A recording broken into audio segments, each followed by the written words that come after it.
Hi, and welcome back to the Aimee Talks Too Much podcast. I'm your host, Aimee Bertram, and today I have a little treat with me. I have a waiter who's going to be pouring some wine for me. Do you want to show the wine? It's classic pink Moscato. You could not get more British. We're going to have a wine and a drink and a chat about things that have been getting on my nerves or are just on my mind. And yeah, some we should do some ASMR there. Okay, right, ready?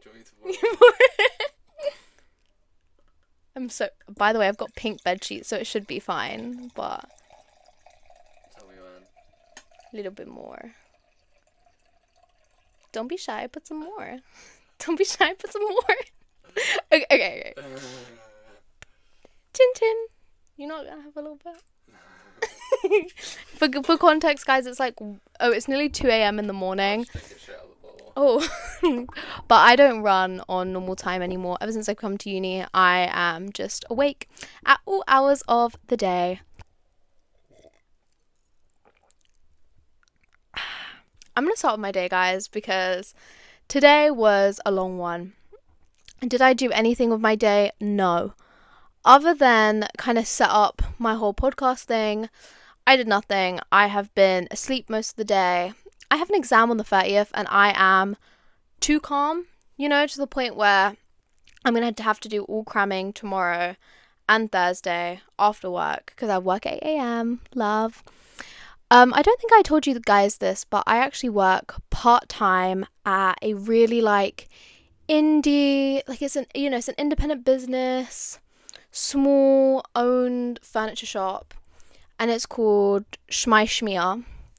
And at Shmia, I work a lot of morning shifts. Because of that, I'm not going to have the most amount of time on Thursday to revise, so I've really got to get it in there tomorrow. But yes, today's been hectic. I had my boyfriend over today, which, pretty much every day he is staying at my house. And today was chaos. In the Bertram household, okay? He went to open a can of 7-Up with my pasta that was half uncooked. And as he went to open it, it fizzed everywhere and spilled all the way on my floor. And because obviously he panicked, he ran with the 7-Up out of my room. So there was just a trail of 7-Up from my bed till the end of my room, right? Until he calmed down. And then I was like, I was trying not to react. I was trying to keep it calm. I was like, I'm not going to get triggered. I'm not going to get worried. This is a grown man. He will clean this up. So I breathed in and I breathed out and I was like, just grab some kitchen roll. Right? So he comes back with the kitchen roll and I was like, where's the spray? Because I don't want, Sprite's going to be sticky. So he grabbed some spray as well. And literally, I shit you not, he was running in the Sprite as he was cleaning it up. Running in the Sprite. And I was like, oh no. Hell no. Hell fucking no. So I was like, right, that's it. Let me do this. I cleaned up the floor.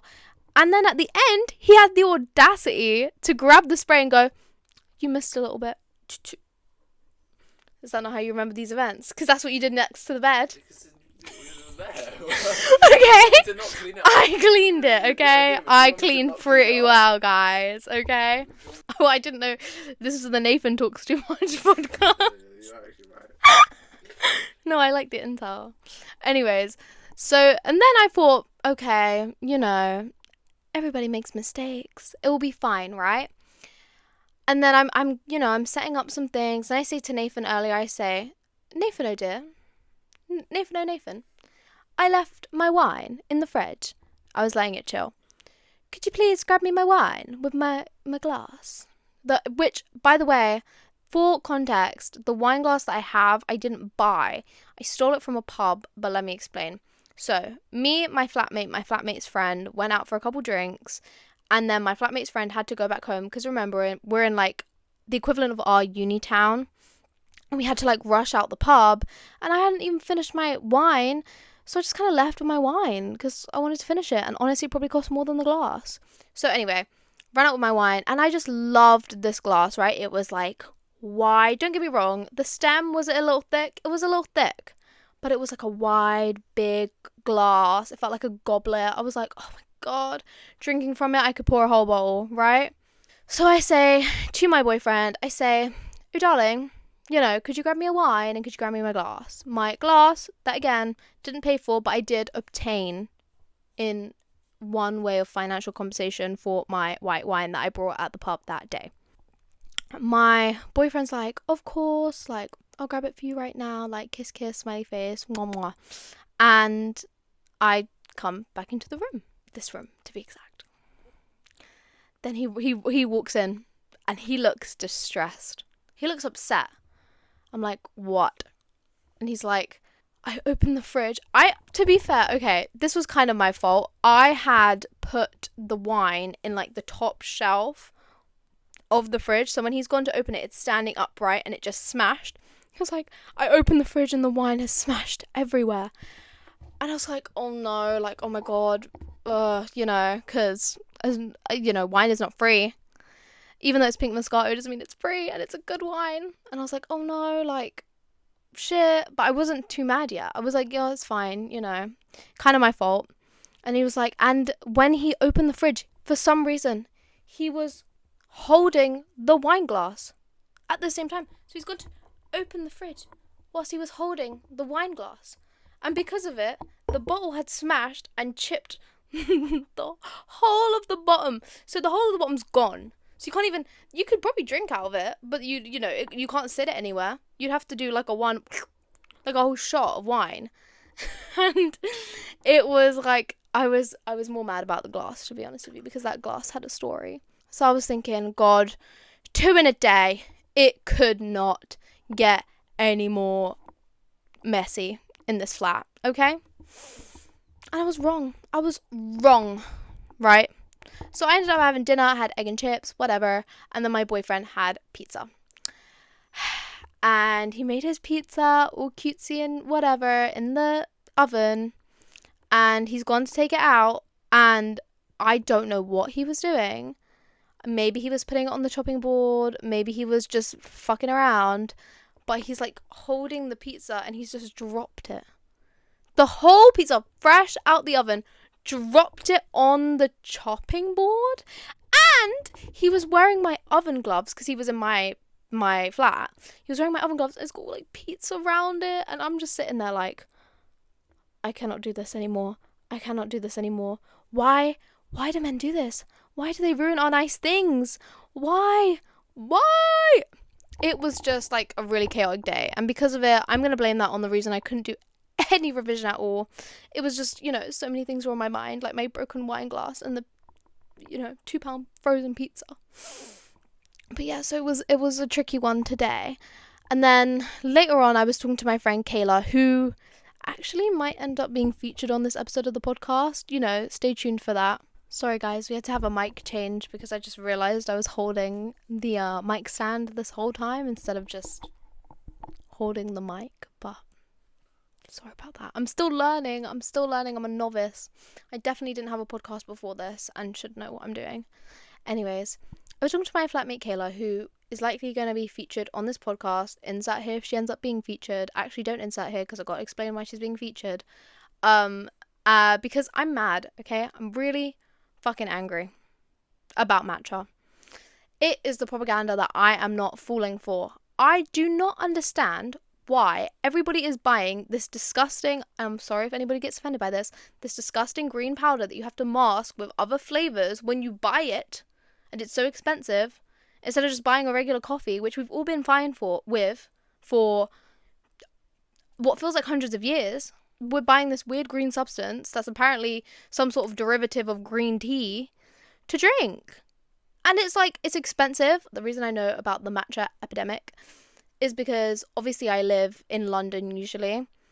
And when you live in London, you'll know that there's quite a few blank street coffees. They're kind of popping off in the UK. And the whole spiel about Blank Street is it's basically all about matcha.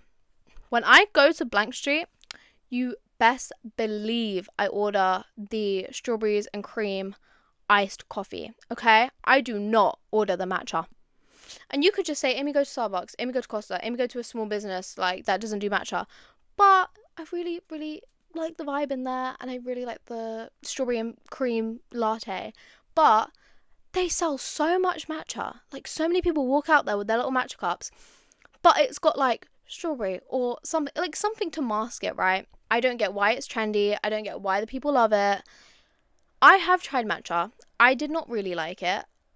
The goal is that when Kayla comes on here, I will try some matcha and give you my thoughts and see if I've reformed. But I don't even know what a matcha is. I mean, is it like can you milk a matcha? Is it like an almond moment? You know, I always used to say at work, when I used to work as a barista, I used to say, you know, the milk of an almond, we would like milk the almonds. Can you milk a matcha? Or is matcha like, does a matcha fall from a tree? Is the matcha the tree? I don't get it. I don't understand. And I don't like it. So I'm actually going to Google it right now. Do you know what matcha is? No, audience doesn't know what matcha is either. What do you think matcha is? Guess what matcha is? No. No. Ready? This is AI. Sorry, I didn't mean to. I just Googled it and it came up with AI. Matcha is a vibrant green powder made from finely ground green tea leaves, specifically from the Camellia sinensis plant. It's known for its distinct flavor, and it's often used in traditional Japanese tea ceremonies and modern drinks like lattes. The leaves are shaded before harvest, which increases chlorophyll and amino acids, resulting in richer, sweeter flavor, which is probably why they're so green. It is made from green tea leaves. And from what I'm understanding, matcha is the caffeine rather than coffee being the caffeine. So I guess you could just switch it out. It's probably healthier. I don't know. But I just don't get it. Let's read the benefits. Maybe this will help. Okay, matcha benefits.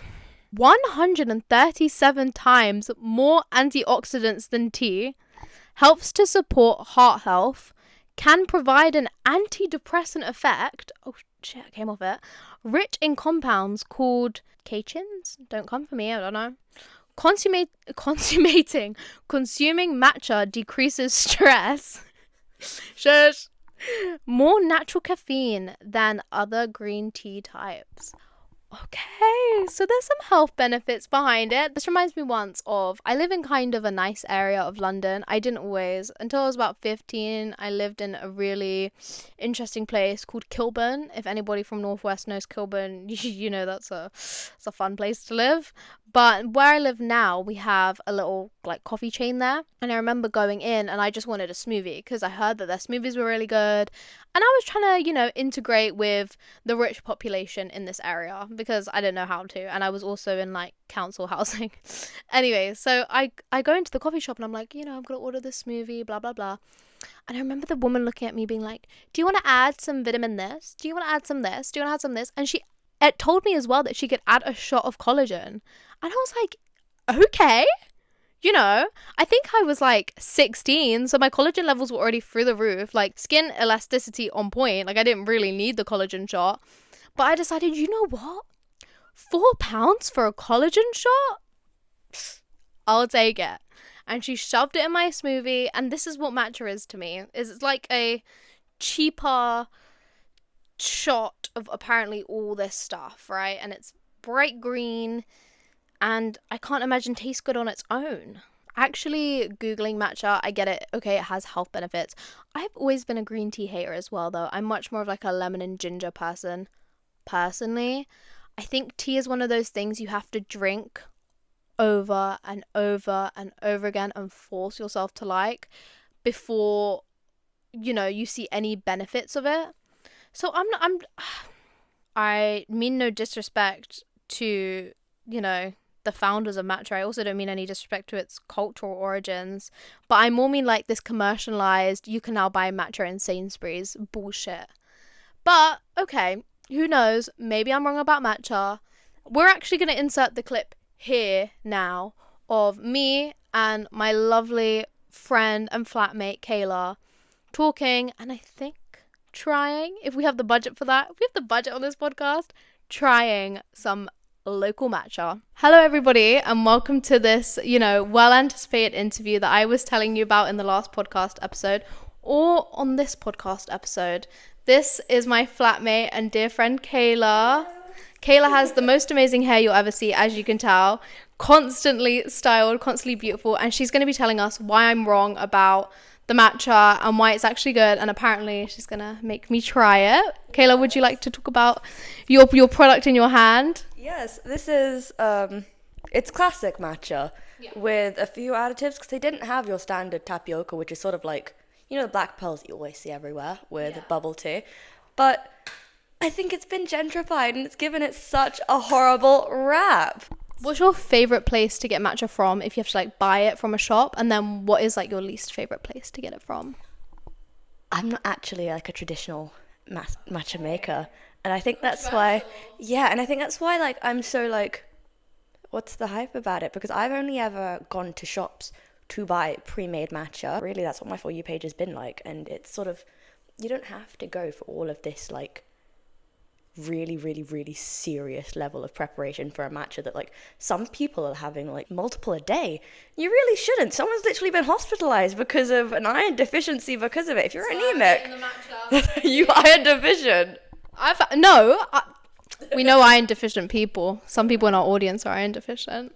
But I've had like 4 coffees in a day and I haven't had to be sent to the fucking ER, you know? I was saying this all started with my beef with Blank Street for being so matcha based. Obviously they do the strawberries and cream latte, which is the only thing I'll drink from there. But other than that, they're predominantly matcha based. Do you think that matcha could be the next coffee?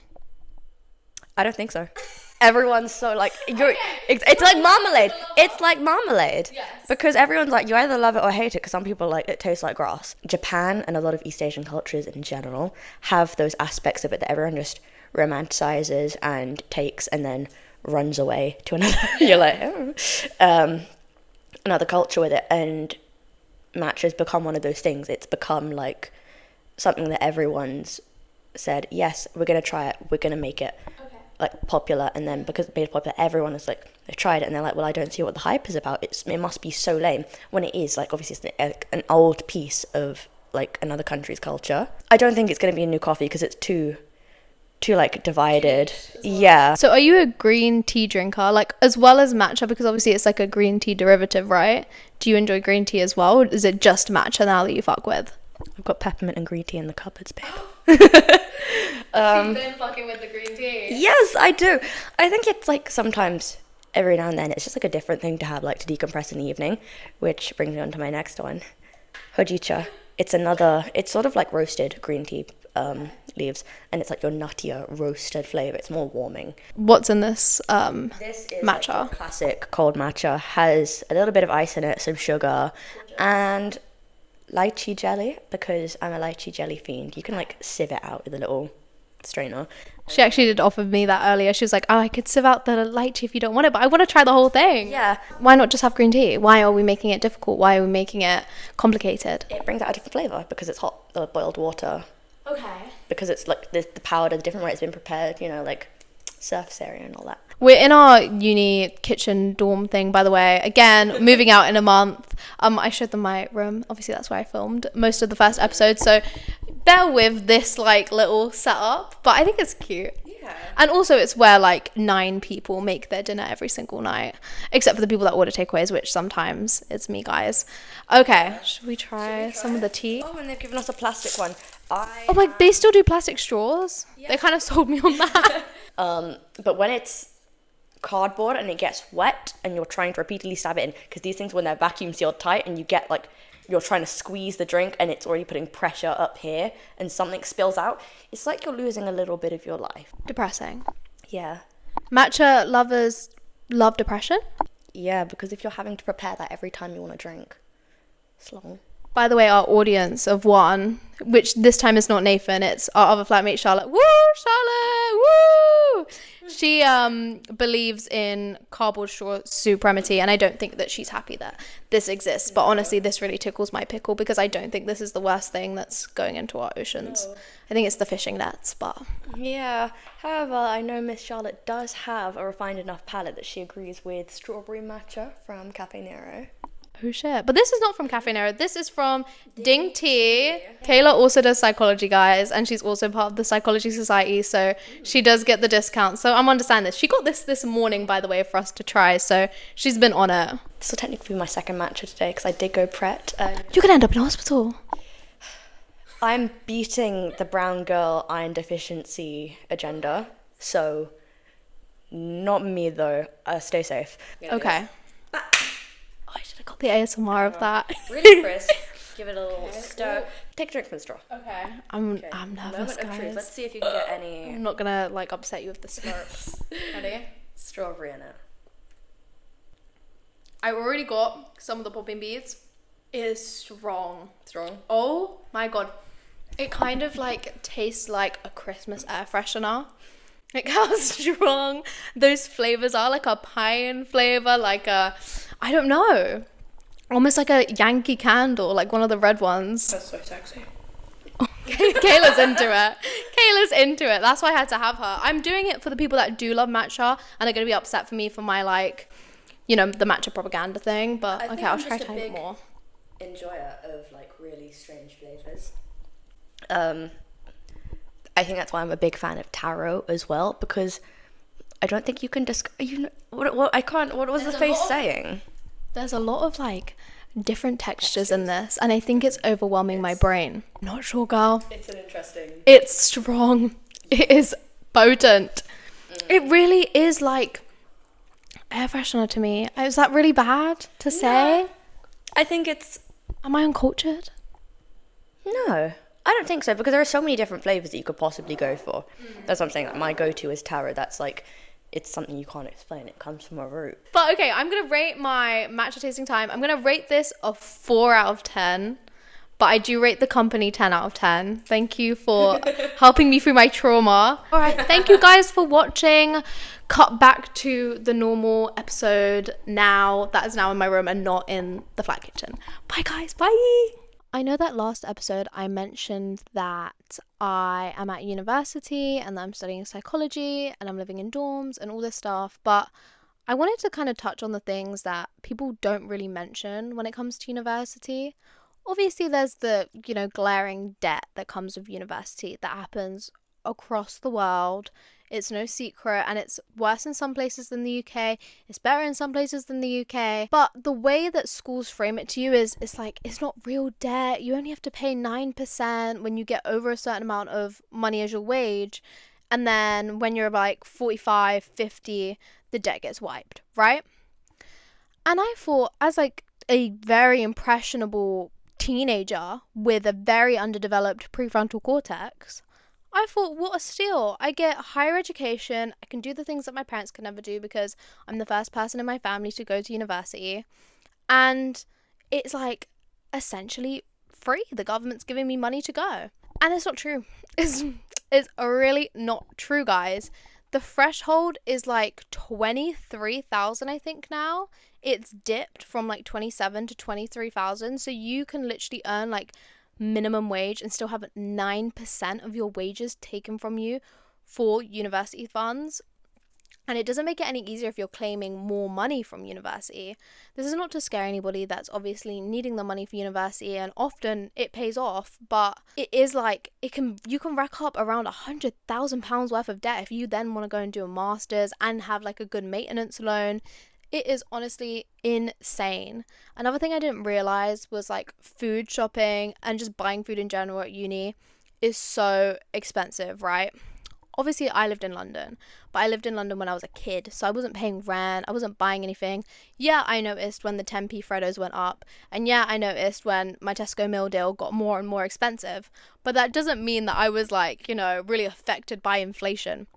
But when I came to university, I realized that you need to write shopping lists, you need to meal plan. That's something I'm still learning now. I'm at the end of my first year, and I still order takeaways more than I should. And I still, like, will buy food on the day that I then cook. Like, it's bad. And I think that's one of the biggest money killer for students is not properly meal planning. Because, you know, your mindset is, oh, I'm finally away from home. I'm not going to know what I want to eat on, you know, next Thursday. So let me just not get anything in and I'll figure it out. don't do that. Don't do that, because you're not going to want to cook. You're not going to want to go out to the shops. I'm very lucky that my boyfriend is happy to do a Tesco or Sainsbury's food shop run for me to like pick up some garlic bread or something. But you're not going to have that necessarily. So get out there, create a food shopping list, make a budget, stick to it, and don't let yourself get into unnecessary debt, because you're already going to be in debt from university, if that makes sense. So something people never told me was just how much university absolutely destroys your bank account. I also got the minimum maintenance loan, so I didn't get much support from the government in terms of paying my rent and stuff. So that's why I have my part-time job at Schmeishmia, and I have to work 3 times a week. But honestly, that has saved me, guys. Like, had I not had this part-time job, I would be on the streets.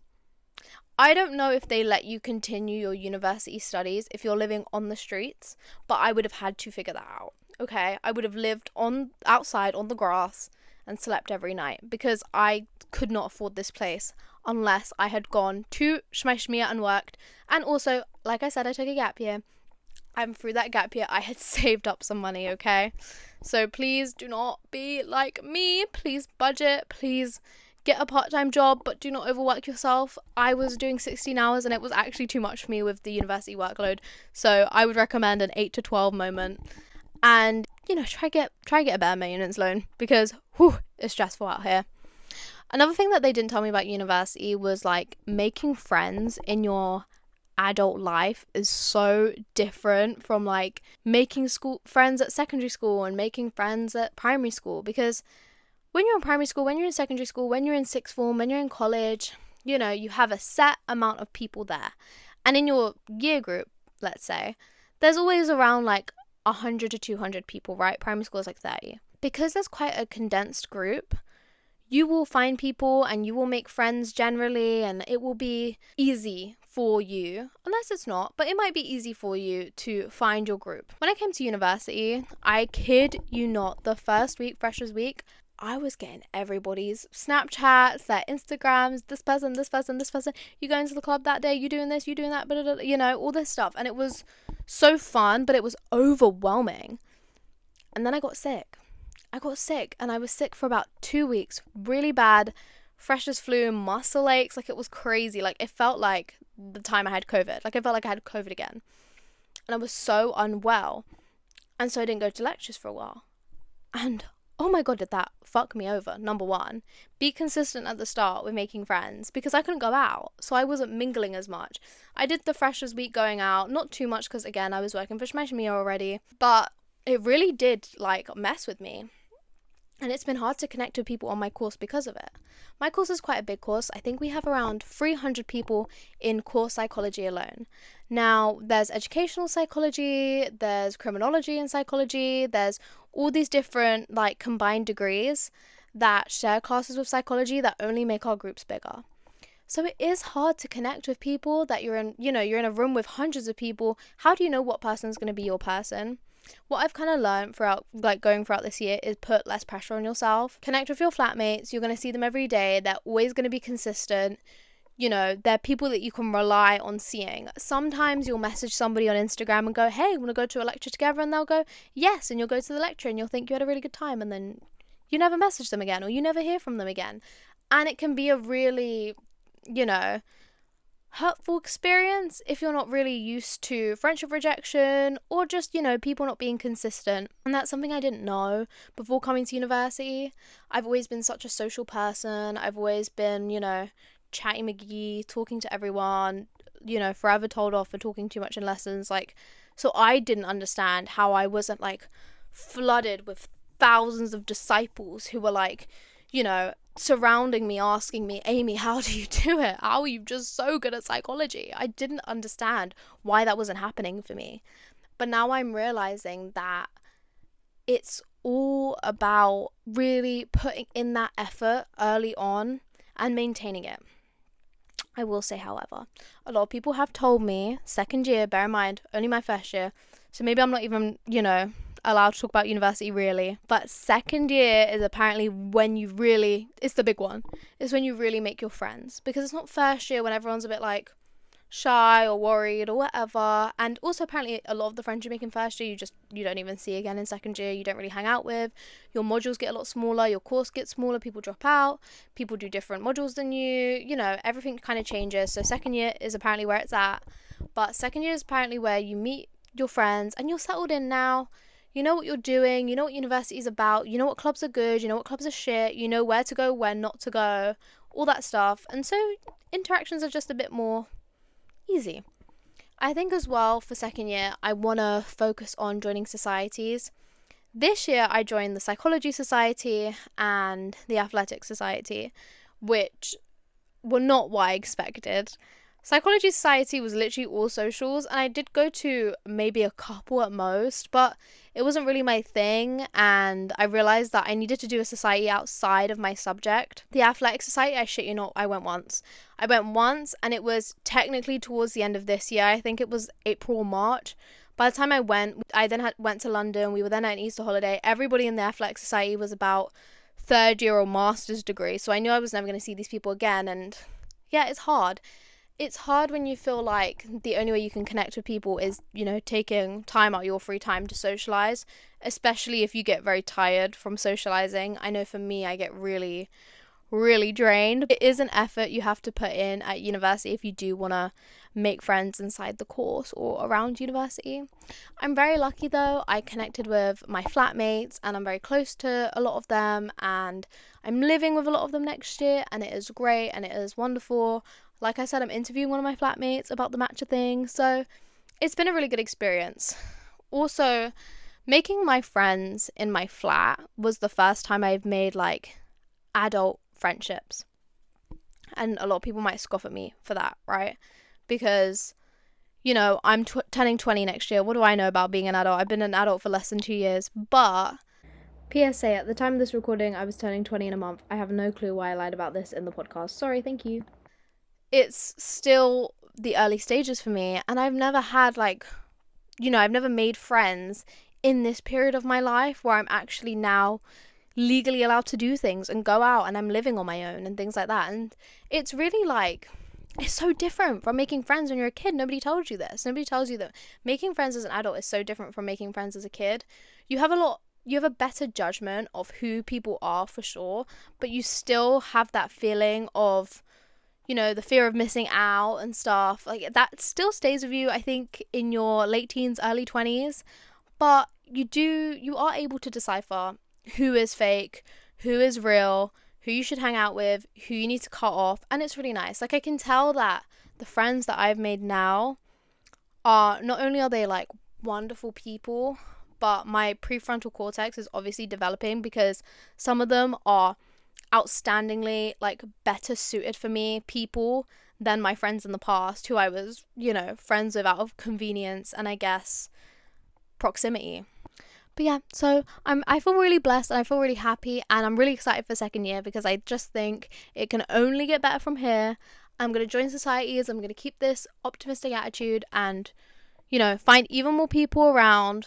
I realized as well, being at university, you don't need to be surrounded by people. It's actually going to drain you if you don't get energy from social situations. And also it's so distracting. You are here to get a degree, and it's hard to get a degree when you're out all the time, And if you have a lot of friends, you have to invest a lot of time in each person because you don't want people to think you prefer other people, and it's just a whole thing. So at the minute, I'm really into keeping my circle small. It's not that small, but relatively small. And I'm also lucky because I have so many friends back in London that I made from just school and sixth form that I love, that are wonderful. And again, I filtered those people, okay? There were people in there that were just not suited for me anymore, that we did not get along, that I argued with, that were disrespectful, that we grew apart. And, you filter them out. And now I've got wonderful people that every time I go back to London, I hang out with them, and it's nothing has changed. It's I still live there and I saw them yesterday, So that's something they don't tell you about uni that I think is kind of positive, is yes, it's not like school when you're making friends, and you shouldn't put so much emphasis on it because it will come to you. But making friends in your adult era, if you will, is a really different but a really wonderful experience. and I felt nothing but like a lot of freedom, and I've loved it so far. So yeah, I've had a great time. I've been on such a tangent. I haven't like actually drank my wine. I don't want anyone to judge me if I'm like slapping it. Is it a tangent? You know, something that a lot of people don't know about me is I have a really big,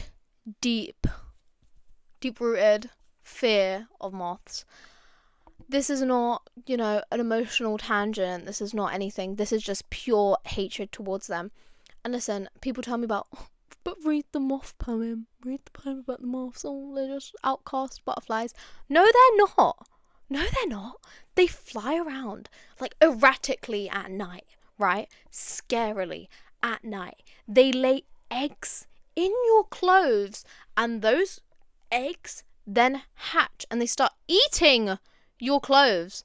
Let me tell you something. The reason they're outcast is because I've never seen a butterfly pull that shit. Okay? A butterfly. Ooh, oh my god, there's an advert.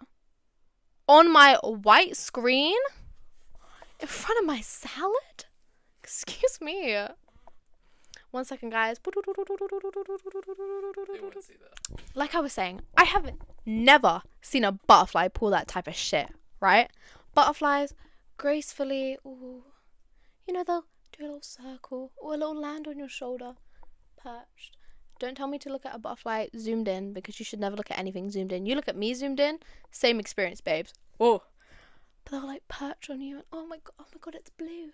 Oh my god, it's orange. It's red. It's beautiful. Let me take a little photo. Oh, Gareth, take a photo of me with the butterfly. Oh, it's beautiful. You would never do that with a moth. And anybody that says they do, you're a liar. You're gonna do that with a moth? The moth isn't gonna sit on your shoulder politely and cutely. The moth is gonna into your face, start, you know, a larvae in your eye. Larvae in your eye. No, I can't do it.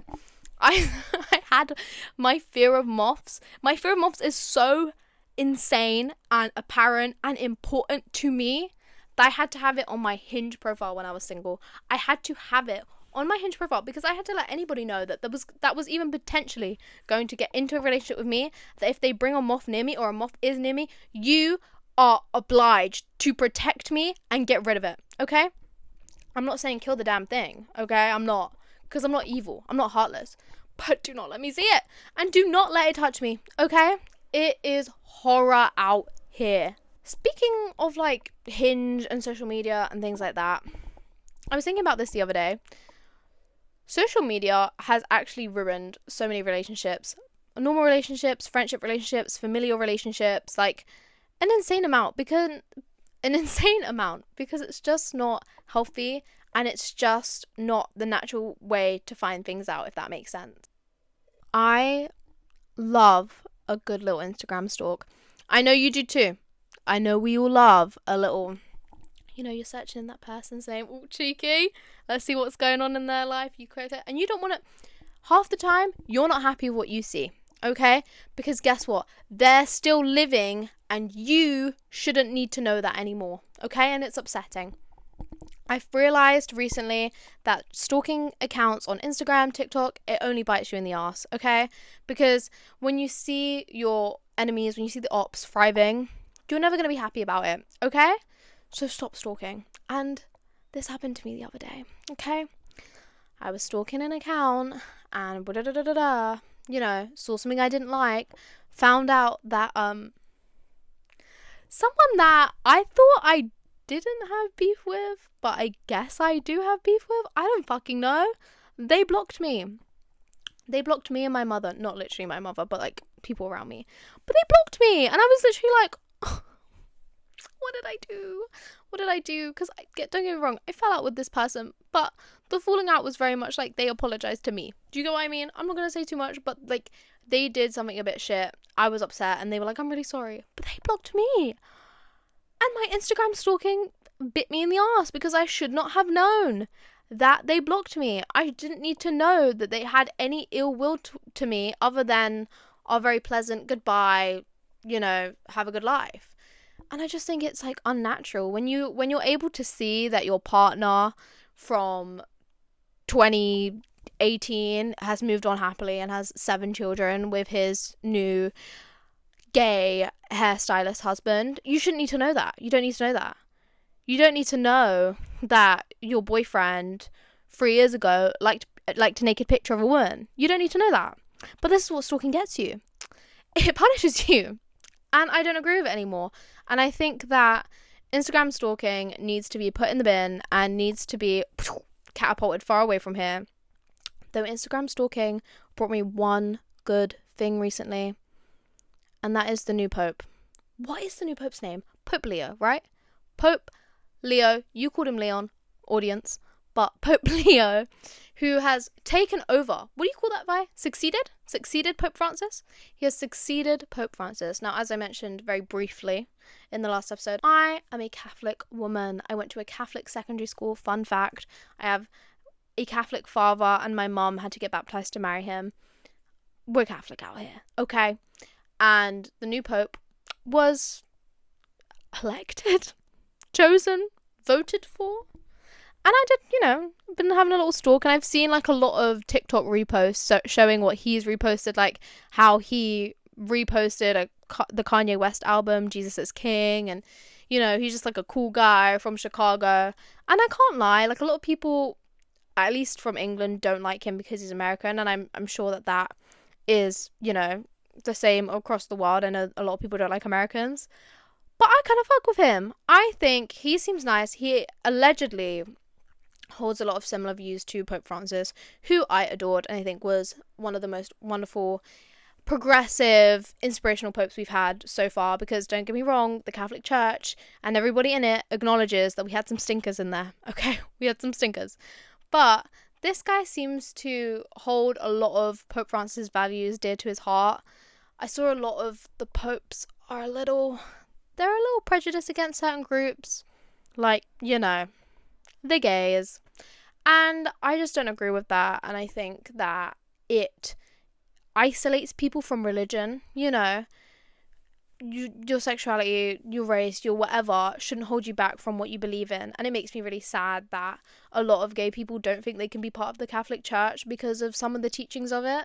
So when Pope Francis came along and he was like, very open to gay people, don't get me wrong, he didn't do the full shebang and say yay gay marriage, but he was saying that gay people deserve to be blessed, and he washed the feet of gay people. And I just think that he made a lot of strides in the right direction. So I'm really hopeful and I'm really happy that we have Pope Leo, and that hopefully he will continue those strides and we can only go, onwards and upwards. And I was really worried for a second because, like I said, a lot of the cardinals don't share such progressive values, and they think that the Bible is interpreted in one way when a lot of other people believe it should be interpreted another way, and it's worrying, especially when we're in a world that just seems to regress at the moment. You think about like Roe v. Wade being overturned in America, same talks happening in England, thank God.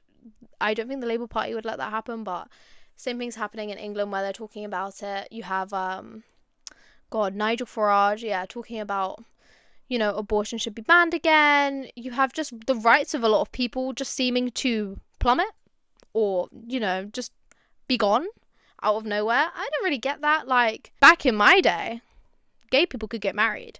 Back in my day, abortion was legal. Like, why are we overcomplicating it? Let's keep it the way it was, guys. Come on. These people trying to change all these rules. Like, just leave it. The system worked fine. So, anyway, I'm really hoping that now that we have a progressive pope, the world isn't going to be as crazy of a place, especially now that we have Donald J. Trump in office. So, I didn't expect this to get political. I'm going to have to send this to my flatmate Charlotte because I think she would appreciate this segment. I don't know if she'd appreciate all of it, but I think she would appreciate the fact that I did talk about politics in my first/second episode, which... please don't let that deter you, because I won't talk about politics all the time, I promise. Sometimes it will be about moths, as we've learned, okay? Anyways, I am going to try and keep these first few episodes shorter, not because I watched a TikTok that told me to keep episodes shorter to keep people entertained. Just kidding. No, it's more because you guys need to get used to me talking. And when I made my first podcast, I think the first or second episode I released was 2 hours long. And the first thing any of my friends said to me was, Aimee, I love you, but I can't watch you talk for 2 hours, babe. I can't watch you talk for 2 hours. So I'm taking your advice, guys, on board, including the Kayla interview that I'm going to add today / tomorrow. The episode is going to have to end here. Thank you guys so much for watching and tuning in again. Thank you to my waiter / audience for my wine, which I didn't even finish because I've just been blabbing. Thank you guys for watching again. I will be back soon, in a week. I don't know. Haven't really chosen a schedule yet. To annoy you with more things that are upsetting me, that I'm thrilled about, that I'm excited about. And hopefully we can have another catch up in my room on my bed. Thank you guys. Thank you. Have a lovely week. Bye bye. Bye, my loves.